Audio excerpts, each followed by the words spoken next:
Hello बच्चों, हम पढ़ रहे हैं अध्याय 2 जैवीय वर्गीकरण। आज हम इसके अंतर्गत अध्ययन करेंगे कि जैवीय वर्गीकरण में जो हम लोगों ने 5 जगत वर्गीकरण पढ़ा था, इसमें विटकर महोदय ने जो पहला जगत दिया था वह था जगत मोनेरा। तो हम जगत मोनेरा के बारे में विस्तार से अध्ययन करेंगे। जगत मोनेरा, मोनेरा जो है वह लैटिन शब्द से मिलकर बना है। लैटिन शब्द मोनोस, इससे मिलकर के बना है मोनेरा। और इस मोनोस का मतलब होता है सिंगल या एकल। तो जगत मोनेरा के जो सदस्य होते हैं, हम देख चुके हैं इसके लक्षण क्या क्या होते हैं कि ये क्या होते हैं, प्रोकैरियोटिक कोशिका वाले जीव होते हैं। प्रोकैरियोटिक कोशिका वाले जीव होते हैं। ये जगत मोनेरा के जो सदस्य होते हैं वे सूक्ष्म जीव होते हैं। ये सब के सब क्या होते हैं, सूक्ष्म जीव होते हैं। इनका आकार बहुत ही छोटा होता है। जगत मोनेरा के जो सदस्य होते हैं उनके कुछ कॉमन लक्षण जो होते हैं उनमें से कुछ है कि इनके सदस्य जो होते हैं इनमें कोशिका भित्ति पाई जाती है। और इनकी कोशिका भित्ति जो होती है जिस पदार्थ से मिलकर बनी होती है, एक विशिष्ट प्रकार का पदार्थ होता है जिसको कहा जाता है पेप्टाइडोग्लाइकॉन। विशेष प्रकार के पदार्थों का बहुलक है ये पेप्टाइडोग्लाइकॉन। इसकी बनी हुई कोशिका भित्ति पाई जाती है। जगत मोनेरा के सदस्यों में ये जो होते हैं वो दोनों प्रकार के होते हैं, स्वपोषी भी होते हैं और परपोषी भी होते हैं। तो ये स्वपोषी होते हैं, इसलिए इनमें कुछ हरित लवक या कह सकते हैं लवक के समान, लवक के समान संरचना पाई जाती है, जिसके कारण ये प्रकाश संश्लेषण कर सकते हैं। जिनमें संरचना नहीं पाई जाएंगी वे परपोषी जीव के रूप में पाए जाते हैं। जगत मोनेरा के जो सदस्य होते हैं इनमें दोनों प्रकार का प्रजनन होता है। एक होता है अलैंगिक प्रजनन और दूसरा होता है प्रोटोलैंगिक प्रकार का प्रजनन। प्रोटोलैंगिक का मतलब होता है बहुत ही शुरू या आरंभिक प्रकार का लैंगिक प्रजनन, जिसमें केवल क्या होता है, आनुवांशिक पदार्थों का आदान प्रदान होता है। तो इस प्रकार का इनमें प्रजनन भी पाया जाता है। तो एक सामान्य लक्षण था जगत मोनेरा के जो सदस्य होते हैं उनका। ये जगत मोनेरा के जो सदस्य होते हैं ये कहाँ पाए जाते हैं, इनका आवास जो होता है ये सर्वव्यापी होते हैं, सभी स्थानों पर पाए जाते हैं। आप एक मुट्ठी मिट्टी ले लीजिए तो उसमें भी बहुत सारे जगत मोनेरा के जो सदस्य होते हैं वो आपको प्राप्त हो जाएंगे, क्योंकि जगत मोनेरा में मोस्टली सभी जीवधारी जो होते हैं वह जीवाणु होते हैं, जीवाणु या बैक्टीरिया। ये सब जगह पाए जाते हैं, जल में भी उपस्थित होते हैं, थल या मिट्टी में पाए जाते हैं, मिट्टी में पाए ही जाते हैं। इसके साथ साथ ये मरुस्थल जैसे स्थानों पर जहाँ पर आम जनजीवन जो होता है वह या बहुत कम जीवधारी जो होते हैं वह जीवित दिखाई देते हैं, ऐसे स्थानों पर भी पाए जाते हैं। बर्फीले स्थानों पर भी पाए जाते हैं।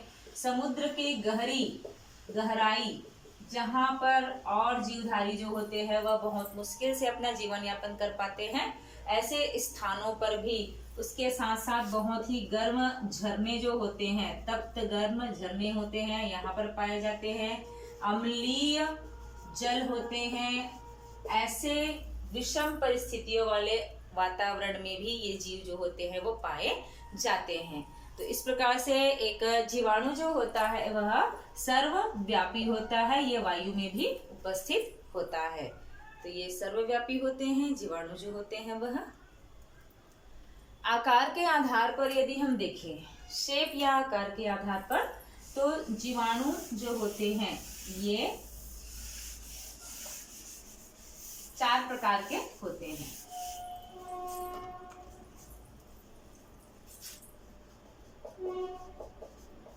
आकार के आधार पर जीवाणु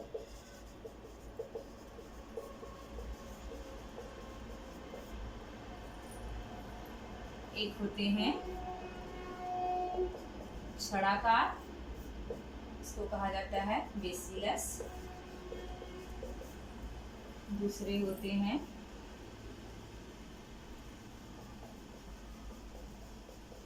कोमाकार, विब्रियो,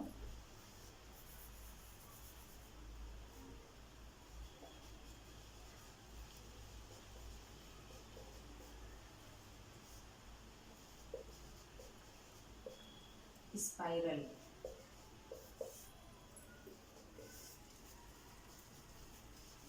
और होते हैं गोलाकार।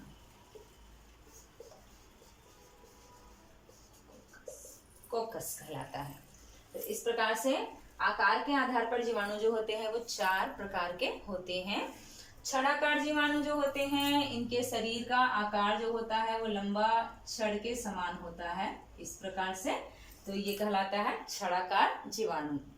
एग्जाम्पल देखें तो ये है लैक्टोबैसिलस, जो दूध को दही में परिवर्तित करते हैं। कौमाकार जो जीवाणु होते हैं, ये जैसे हम कौमा लगाते हैं कुछ इस प्रकार का दिखाई देता है, इसीलिए इनको कौमाकार जीवाणु कहा जाता है। विब्रियो कॉलेरी जो हैजा की बीमारी फैलाने वाला जीवाणु होता है, उनका शेप जो होता है वो कैसा होता है, कौमा के समान होता है।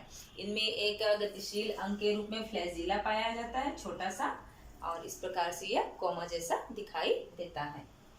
सर्पिलाकार या स्पाइरल जो होते हैं जीवाणु जो होते हैं, वह इस प्रकार से कुंडलित संरचना के रूप में होते हैं, स्क्रू के समान या इस प्रकार से कुंडलित रूप में पाए जाते हैं। तो सर्पिलाकार का एग्जाम्पल देखें तो स्पाइरुला जो होता है वह गोलाकार, जीवाणु जो होते हैं वह गोल आकार के, इनकी कोशिका जो होती है वो कैसी होंगी, गोल आकार की होती है। ये कहलाते हैं गोलाकार या कोकस। इसमें एग्जाम्पल देख सकते हैं स्ट्रेप्टोकोकस का। इस प्रकार से शेप के आधार पर, आकार के आधार पर जीवाणु जो होते हैं वो 4 रूपों में पाए जाते हैं। जगत मोनेरा के जो सदस्य होते हैं, इनको मुख्य रूप से 2 समूहों में बांटा जाता है। 2 समूहों में, चूंकि इस जगत के जितने भी सदस्य हैं सबके सब क्या होते हैं, जीवाणु होते हैं, बैक्टीरिया होते हैं। तो इनको 2 रूपों में बांटा गया है। 2 रूपों में से एक होता है, उसको कहा जाता है आद्य बैक्टीरिया, और एक जो होता है वो कहलाता है यू बैक्टीरिया।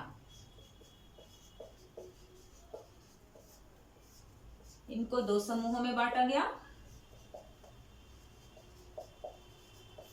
आद्य बैक्टीरिया, आद्य बैक्टीरिया को आर्की बैक्टीरिया कहा जाता है,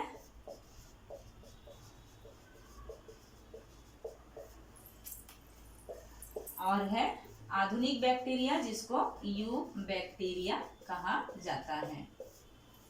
आधुनिक बैक्टीरिया या यू बैक्टीरिया। कोई कोई वैज्ञानिक जो होते हैं वो जगत मोनेरा को और अलग समूहों में बांट देते हैं। तो भिन्न भिन्न समूहों में बांटने के आधार पर पुनः हम देख सकते हैं कि आर्की बैक्टीरिया और उसके बाद में दूसरा रूप जो होता है उनको जीवाणु कह देते हैं, सामान्य जीवाणु के रूप में। तीसरा जो है उसको कहा जाता है एक्टिनोमाइसिटिस, कवकसम जीवाणु कहलाता है, और एक कहलाता है साइनो बैक्टीरिया। तो इसमें आर्की बैक्टीरिया जो है वह आद्य, सबसे शुरू में जो बैक्टीरिया जो निर्मित हुए थे उनको शामिल किया जाता है, जो आज भी वातावरण में उपस्थित हैं। जीवाणु जो होते हैं, एक कोशिकीय जीवाणु जितने भी होते हैं उनको जीवाणु के अंतर्गत रखा जाता है। एक्टिनोमाइसिटिस जो होते हैं, इसमें तंतुमय जीवाणु शामिल होते हैं, और साइनोबैक्टीरिया जो होते हैं वे प्रकाश संश्लेषण करने वाले जीवाणु होते हैं। तो हम देखेंगे मुख्य रूप से 2 समूहों का हम अध्ययन करेंगे। तो आद्य बैक्टीरिया या आर्की बैक्टीरिया, ये आर्की बैक्टीरिया जो होते हैं इनको प्राचीनतम जीवाणु कहा जाता है, और इनको जीवित जीवाश्म भी कहा जाता है। तो प्राचीनतम और जीवित जीवाश्म का मतलब क्या है कि ये ऐसे ऐसे वातावरण में रहते हैं जो वातावरण सामान्य नहीं कहा जा सकता है। तो ऐसे प्रतिकूल वातावरण में रहने के कारण ही ये विषम परिस्थितियों के जीव कहलाते हैं। और जीवित जीवाश्म इसलिए कहा जाता है इनको क्योंकि जब इनका विकास हुआ था उसके बाद से लेकर के ये आज भी वैसे ही हैं, इनमें कोई भी परिवर्तन नहीं आया है और ये आज भी जीवित अवस्था में पाए जाते हैं, इसीलिए इनको विषम परिस्थितियों का जीवित जीवाश्म कहा जाता है। तो आर्कियोबैक्टीरिया जो होते हैं यह विषम परिस्थितियों में पाए जाने वाले वे जीवाणु होते हैं जो भिन्न भिन्न वातावरणों में पाए जाते हैं। तो भिन्न भिन्न वातावरण में पाए जाने के कारण इनको 3 प्रकारों में बांटा गया है। पहला है मेथेनोजेंस, दूसरा है हैलोफिल्स, तीसरा है थर्मो एसिडोफिल्स। मेथेनोजेंस जो होते हैं ये अवायवीय जीवाणु होते हैं, अर्थात जहां पर वायु नहीं होगा ऐसे स्थानों पर पाए जाते हैं। ये अवायवीय जीवाणु जो होते हैं वह जिस वातावरण में रहते हैं वहां उपस्थित कार्बन डाइऑक्साइड को या फार्मिक अम्ल को ग्रहण करके ये क्या उत्पन्न करते हैं, मीथेन उत्पन्न करते हैं, मीथेन गैस उत्पन्न करते हैं, इसीलिए इनको मेथेनोजेंस कहा जाता है। ये मुख्य रूप से दलदली जमीन पर पाए जाते हैं और जो घास खाने वाले जानवर होते हैं उनके आमाशय में पाए जाते हैं और मीथेन गैस प्रोड्यूस करते हैं, इसीलिए जो बायोगैस संयंत्र होता है उसमें इस जीवाणु का उपयोग किया जाता है। दूसरा आर्कियोबैक्टीरिया होता है हैलोफिल्स। हैलोफिल्स जो होते हैं इनको लवण प्रिय भी कहा जाता है। लवण युक्त वातावरण में, अर्थात ऐसे वातावरण में रहते हैं जहां पर बहुत ज्यादा मात्रा में साल्टी या लवण की अधिकता होती है। तो अधिक लवण वाले वातावरण में रहने के कारण ये लवण प्रिय या हैलोफिल्स कहलाते हैं। तीसरा है थर्मोएसिडोफिल्स। थर्मोएसिडोफिल्स जो होते हैं ये जो होते हैं लवण प्रिय जीवाणु जो होते हैं ये भी क्या होते हैं, अवायवीय होते हैं, जबकि थर्मोएसिडोफिल्स जो होते हैं वो दोनों प्रकार के हो सकते हैं। ये अवायवीय वातावरण में भी रह सकते हैं और वायवीय वातावरण में भी रह सकते हैं।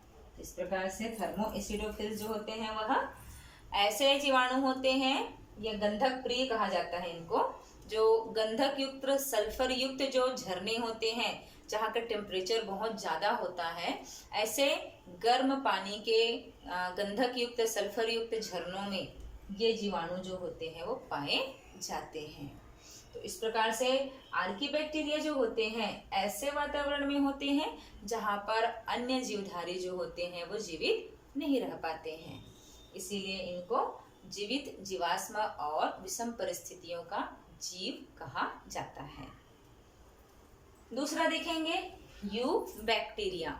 यू बैक्टीरिया जो होते हैं वो सामान्य जीवाणु होते हैं। सामान्य जीवाणु जिनके लक्षण हम लोगों ने मुख्य रूप से जगत मोनेरा के रूप में देखा हुआ है। चलिए एक बार और इनके लक्षण हम देख लेते हैं क्या होता है। समूह यू बैक्टीरिया के अंतर्गत आधुनिकतम जितने जीवाणु होते हैं वे सभी शामिल होते हैं। इसके अंतर्गत आने वाले जो जीवाणु होते हैं ये जंतु से कम लेकिन पादपों से अधिक समानता प्रदर्शित करते हैं। जैसे ये भी, हालांकि ये क्या होते हैं, प्रोकैरियोटिक और एक कोशिकीय जीव होते हैं।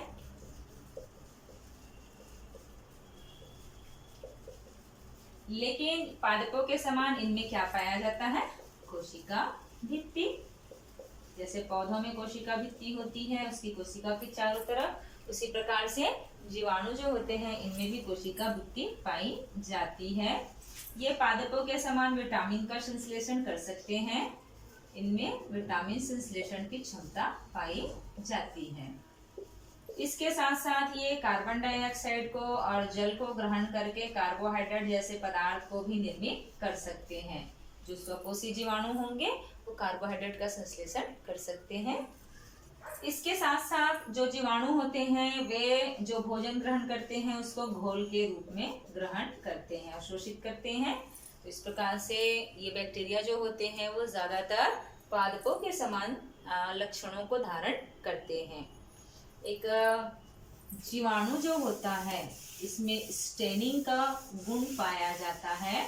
स्टेनिंग का गुण मतलब जब इसको अभिरंजित किया जाता है तो अभिरंजन करने पर ये क्या क्या गुण या लक्षण प्रदर्शित करता है, तो ये कहलाता है जीवाणुओं का स्टेनिंग। अभिरंजन गुण या स्टेनिंग गुण।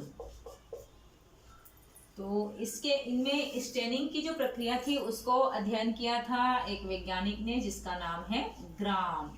और ग्राम नामक वैज्ञानिक ने जब जीवाणुओं को अभिरंजित किया, अभिरंजित करना मतलब कलर करना उसको, तो इन्होंने क्या किया था, क्रिस्टल वायलेट में जीवाणुओं को इन्होंने क्या कर दिया, डुबा दिया। क्रिस्टल वायलेट में डुबाने के पश्चात में इन्होंने क्या किया, जितने भी जीवाणु थे जब क्रिस्टल वायलेट में डुबा दिया गया तो वे सारे के सारे क्या हो गए, जीवाणु रंगीन हो गए। रंगीन होने के बाद जब इन जीवाणुओं को धोया गया आयोडीन और अल्कोहल से, आयोडीन और अल्कोहल से जब इनको धोया गया तो उसके पश्चात में देखा कि कुछ जीवाणु जो थे वह क्या हो गए, रंगहीन हो गए, और कुछ जीवाणु जो थे वो रंगीन के रंगीन रह गए। तो जो जीवाणु रंगहीन हो गए थे इनको नाम दिया गया ग्राम निगेटिव, और जो रंगीन के रंगीन रहे उनको कहा गया ग्राम पॉजिटिव। ग्राम जो है जिस वैज्ञानिक ने किया था प्रयोग उसके नाम पर है ग्राम पॉजिटिव और ग्राम निगेटिव। देखा गया है कि ग्राम निगेटिव जो होते हैं ये जीवाणु ज्यादातर रोग कारक होते हैं क्योंकि इनकी कोशिका भित्ति जो होती है वो अपेक्षाकृत ज्यादा स्थायी होती है ग्राम पॉजिटिव की तुलना में। इस प्रकार से ग्राम नामक वैज्ञानिक ने जब जीवाणुओं को स्टेन किया तो दो स्टेनिंग प्रॉपर्टी वाले जीवाणु प्राप्त हुए, ग्राम पॉजिटिव और ग्राम निगेटिव। चलिए हम एक जीवाणु कोशिका की संरचना का अध्ययन कर ले। जीवाणु कोशिका की संरचना।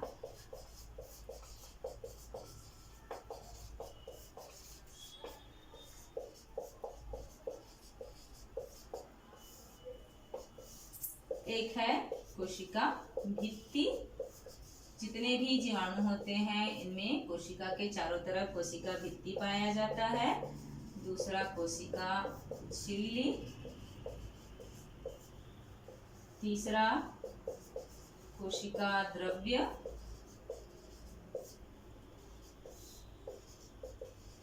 चौथा प्राथमिक केंद्रक न्यूक्लियाइड।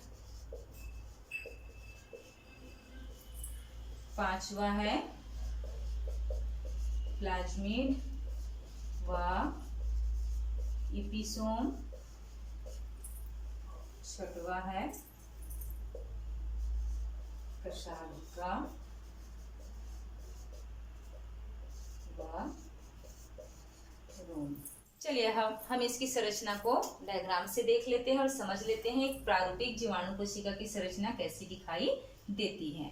तो सबसे पहले संरचना होती है कोशिका भित्ति। तो हम जानते हैं कि एक जीवाणु कोशिका जो होती है उनमें उनकी कोशिका की जो प्लाज्मा झिल्ली होती है उसके चारों तरफ पेप्टाइडोग्लाइकान नामक पदार्थ की बनी हुई कोशिका भित्ति पाई जाती है। इस प्रकार से सभी जीवाणु कोशिका में कोशिका के चारों तरफ एक भित्ति पाई जाती है जो कि इनके कोशिका की सुरक्षा और सुदृढ़ता का निर्धारण करती है। किसी किसी जीवाणुओं में इस कोशिका भित्ति के चारों तरफ अवपंक की बनी हुई संरचना पाई जाती है जो सूख कर कठोर हो जाती है और कठोर होने के पश्चात में एक अतिरिक्त सुरक्षात्मक आवरण का निर्माण करती है। तो कोशिका भित्ति के चारों तरफ यदि एक और संरचना उपस्थित है जीवाणु कोशिका में तो ये संरचना जो होती है वह कहलाती है कैप्सूल। अवपंक की बनी हुई एक और दृढ़ आवरण पाया जाता है जो कोशिका की सुरक्षा करने का काम करता है। तो जिन जीवाणुओं में कैप्सूल पाया जाता है वो कैप्सुलेटेड जीवाणु कहलाते हैं।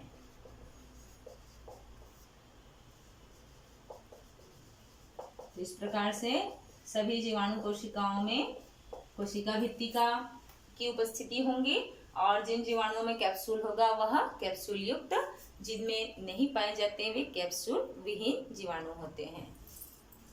एक जीवाणु जो होता है इनमें पाई जाती है दूसरी संरचना जो होती है कोशिका झिल्ली। जैसे कोशिका में चारों तरफ प्लाज्मा झिल्ली पाया जाता है वैसे ही जीवाणुओं में भी इसकी कोशिका के चारों तरफ झिल्ली पाया जाता है जो प्रोटीन और फास्फोलिपिड की बनी हुई होती है। इनकी कोशिका झिल्ली जो होती है उसमें कुछ वलयित संरचनाएं पाई जाती है जो कि इनके जीवद्रव्यी क्षेत्र में उपस्थित होती है। इन वलयित संरचनाओं को कहा जाता है मीजोसोम। चूंकि जीवाणु कोशिकाएं जो होती हैं वो प्रोकैरियोटिक कोशिका होती है, इसीलिए इनमें इनके जो विकसित कोशिकांग होते हैं वो अनुपस्थित होते हैं इनमें। तो इनमें जो माइटोकॉन्ड्रिया होता है वो श्वसन का कार्य करने वाला अंग होता है, ये नहीं पाया जाता है। इसीलिए ये मीजोसोम जो होता है वह श्वसन से संबंधित कुछ एंजाइमों को रखता है और श्वसन की क्रिया में यह सहायता करता है। जितने भी जीवाणु कोशिका होती हैं इनमें प्लाज्मा झिल्ली के भीतर जो भी पदार्थ होता है इनमें से इसके डीएनए को छोड़कर जितने भी पदार्थ होते हैं वो कहलाते हैं इनका कोशिका द्रव्य। इनके कोशिका द्रव्य में लवण पाया जाता है, कार्बोहाइड्रेट पाया जाता है, जल उपस्थित होते हैं। इसके साथ साथ इसमें राइबोसोम 78 प्रकार के राइबोसोम पाए जाते हैं। इनमें रिक्तिकाएं पाई जाती हैं और जिन जीवाणुओं के द्वारा प्रकाश संश्लेषण किया जाता है उनमें विशिष्ट प्रकार के लवक जो होते हैं वह लैमेली पटलिकाओं के रूप में इसी भाग में पाई जाती है। जितने भी जीवाणु कोशिकाएं होती हैं उनमें जो उनका आनुवंशिक पदार्थ होता है वह आवरण विहीन होता है, अर्थात उसमें केंद्रक झिल्ली का अभाव होता है। वो उसके जीवद्रव्य में ही अव्यवस्थित रूप से बिखरे हुए पाए जाते हैं। तो इस प्रकार से जीवाणु जो होते हैं इनमें एकल वलयित प्रकार का डीएनए पाया जाता है। इनमें डीएनए पाया जाता है। जितने इनके डीएनए युक्त इस भाग को कहा जाता है प्राथमिक केंद्रक या न्यूक्लियाइड। ये न्यूक्लियाइड जो होते हैं डीएनए जो होते हैं वह सिंगल स्ट्रैंडेड होते हैं। जब इनके सिंगल स्ट्रैंड खुलते हैं तो यह द्विगुणित करते हैं और 1 से 2 हो जाते हैं ताकि विभाजन के समय दोनों कोशिकाओं में बढ़ जाए। एक जीवाणु कोशिका जो होती है उसमें उनके डीएनए जो होते हैं वो आनुवांशिक पदार्थ होते हैं। उसके साथ साथ कुछ और आनुवांशिक इकाइयां पाई जाती हैं जो कहलाती है प्लाज्मिड व इपिसोम। ये प्लाज्मिड जो होती है वो स्वतंत्र आनुवांशिक इकाई के रूप में पाई जाती है जीवाणु कोशिकाओं में। और ये आनुवांशिक इकाइयां जो होती हैं जब प्लाज्मिड डीएनए आपस में मिल जाते हैं तो यही आनुवांशिक इकाइयां एक साथ कहलाती है इपिसोम। ये प्लाज्मिड और इपिसोम जो होते हैं वह आनुवांशिक पुनर्संयोजन में सहायता करते हैं। जितने भी जीवाणु होते हैं उसमें से जो चल जीवाणु होते हैं उनमें कसाभिका पाई जाती है जो कि स्प्रिंग नुमा संरचना के रूप में क्या करती जाती है, गति करती जाती है और जीवाणु जो होता है वो आगे की ओर बढ़ता जाता है। तो चल जीवाणु जो होते हैं उनमें लंबी सी एक कसाभिका उपस्थित होती है। इसके साथ साथ जीवाणु की कोशिका में उसके कोशिका के चारों तरफ पतले पतले संरचनाएं पाई जाती हैं। इन संरचनाओं को कहा जाता है रोम या फिम्बरी या फिलाई। इस प्रकार से इनमें जीवाणु जो होता है उनमें संरचनाएं पाई जाती हैं।